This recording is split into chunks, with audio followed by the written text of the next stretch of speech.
Okay कक्षा 4 बात करते हैं आपके हिंदी के कार्य की। और आज का कार्य है आपका पाठ नंबर 14। कविता है चांद का कुर्ता, जिसको आपने पढ़ना है और उसको पढ़ने के बाद आपने इसके बताए हुए जो प्रश्न है वो करने हैं। पहले तो देखिए यहाँ पे बताया क्या गया है शुरुआत में। क्या आपने चांद को ध्यान से देखा है?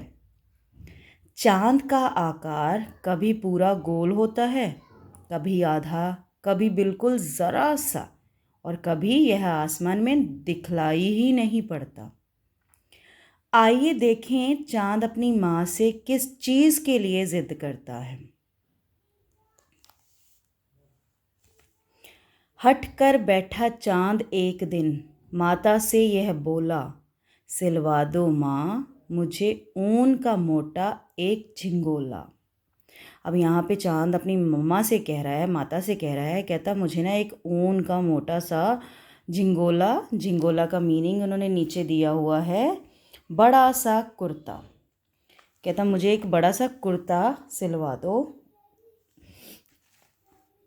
सन सन चलती हवा रात भर, जाड़े से मरता हूँ, ठिठुर ठिठुर कर किसी तरह यात्रा पूरी करता हूँ। अब कहता वो आगे बता रहा है कि मम्मा जो हवा चलती है ठंडी, और जाड़े से मैं मतलब काफ़ी ज़्यादा ठंड लगती है मुझे। जाड़े का मतलब होता है सर्दी का मौसम, तो मुझे बहुत ठंड लगती है, ठिठुर कर मैं चलता हूँ, बहुत मतलब ठंड से कांप कर मैं चलता हूँ। और अपनी यात्रा यानी आसमान में घूमने का जो चक्कर लगाता है वो किसी तरह पूरा करता हूँ। आसमान का सफ़र है और यह मौसम है जाड़े का, ना हो अगर तो ला दो कुर्ता कोई भाड़े का। कहता आसमान का सफ़र मुझे रोज़ करना पड़ता है, सर्दियों का अब मौसम चल रहा है, तो अगर तुम्हारे पास नहीं है तो मुझे कोई भाड़े का यानी कि किराए पर ही कोई कुर्ता ला के दे दो। बच्चे की सुन बात कहा माता ने, अरे सलोने कुशल करें भगवान, लगे मत तुझको जादू टोने। जादू टोने मतलब किसी की नज़र ना लगे तुझे। अब माता ने कहा, कहती बिल्कुल तुम सही सलामत रहो, भगवान तुझे अच्छा रखें और कोई भी नज़र ना लगा पाए तुझे। जाड़े की तो बात ठीक है, पर मैं तो डरती हूँ, एक नाप में कभी नहीं तुझको देखा करती हूँ। अब माता ने उसको बताया कि जब भी मैं तुझे देखती हूँ कभी तेरा एक नाप मुझे दिखता ही नहीं है। सर्दी का मौसम है मैं भी जानती हूँ, पर जब तेरा नाप ना मैं देखूँ एक जैसा तो तुझे कुर्ता कैसे बनवा कर दूँ।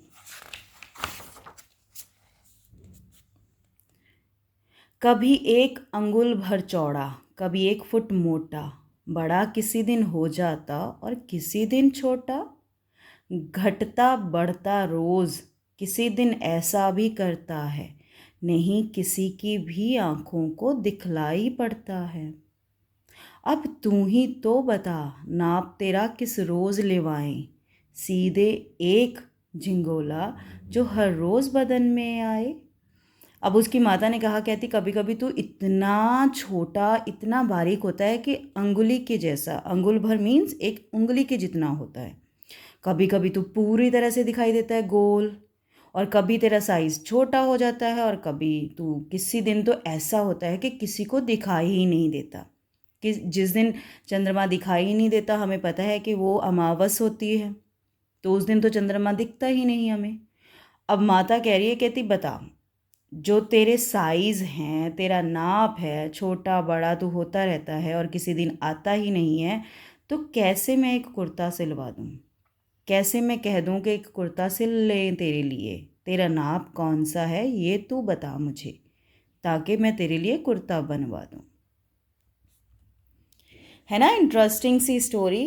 बेचारा चांद सर्दी में ठिठुर ठिठुर कर चल रहा है, बेचारा रोज़ का एक राउंड लगाता है, बट उसकी माँ भी अपनी जगह सही है कि एक जैसा साइज़ तो रहता नहीं है तेरा, कभी छोटा कभी बड़ा, कभी दिखता ही नहीं है, तो कुर्ता सिले तो सिले कैसे। अब इस पोएम को पढ़ने के बाद आपने जो करने हैं वर्क वो हैं क्वेश्चन नंबर 2, सही विकल्प पे निशान लगाइए। चांद ने माता से क्या सिलवाने को कहा? पैंट, कोट, बड़ा कुर्ता या फिर कैप्री। माँ को चांद के लिए कुर्ता सिलवाने में क्या परेशानी हो रही थी? उसका नाप रोज़ घटता बढ़ता था, वह कपड़े फाड़ देता था, दर्जी नहीं मिला माँ को, या बाज़ार से अच्छा कपड़ा नहीं मिला। फिर है उसके बाद आपका आगे, अंत में चांद के कुर्ते का क्या परिणाम हुआ? क्या निकला नतीजा, क्या उन्होंने फाइनल किया, वो अब बताएंगे। फिर खाली स्थान भरने हैं। कविता की पंक्तियाँ पढ़कर रिक्त स्थान की पूर्ति कीजिए। मीन्स आपने ये लाइन को देखना है कि कविता में कहाँ दी हुई है, फिर इसको पूरा करना है। जैसे कि पहले नंबर पे है, सिलवा दो माँ मुझे डैश, तो यहाँ दिया हुआ है दूसरे नंबर की लाइन, सिलवा दो माँ मुझे ऊन का मोटा एक झिंगोला। इसी तरह से ये बाकी की लाइंस आपने कंप्लीट करनी है। फिर है क्वेश्चन आंसर्स। चांद को सर्दी क्यों लग रही थी? क्योंकि सर्दी का मौसम था, जाड़े का मौसम था और जो हवा है ठंडी चल रही थी। सर्दी से बचने के लिए उसे कैसा कुर्ता चाहिए था? तो अब हम सबको पता है कि जब सर्दियों का मौसम शुरू होता है तो हम लोगों को ऊन के कपड़े, या हम कहें कि जो स्वेटर्स होते हैं हम ऊन के बुने हुए वो पहनते हैं, इसलिए उसने भी कहा कि मुझे ऊन का कुर्ता चाहिए। चांद ने भाड़े का कुर्ता क्यों मांगा? अब भाड़े का इसलिए कि अगर माँ के पास कोई नहीं है तो वो उनको किराए पे ला कर दे दें ताकि वो उसको पहन सके, और जब सर्दी का मौसम ख़त्म हो जाए तो वो उसको वापस भी कर दें। माँ को चांद का झिंगोला सिलवाने में परेशानी क्या थी? क्योंकि चांद का जो नाप है वो कभी एक सा नहीं था, वो कभी छोटा और कभी बड़ा हो जाता था। अब लास्ट क्वेश्चन जो है वो आपने अपने विचार से, अपने जो दिमाग में आप लोगों का आए के थॉट ये हो सकता है उसके हिसाब से लिखना है। क्वेश्चन क्या है? आपके विचार से माँ को चांद के लिए कैसा कुर्ता सिलवाना चाहिए जो उसे हर घटते बढ़ते आकार में सही आए। ये है आज का आपका हिंदी का कार्य।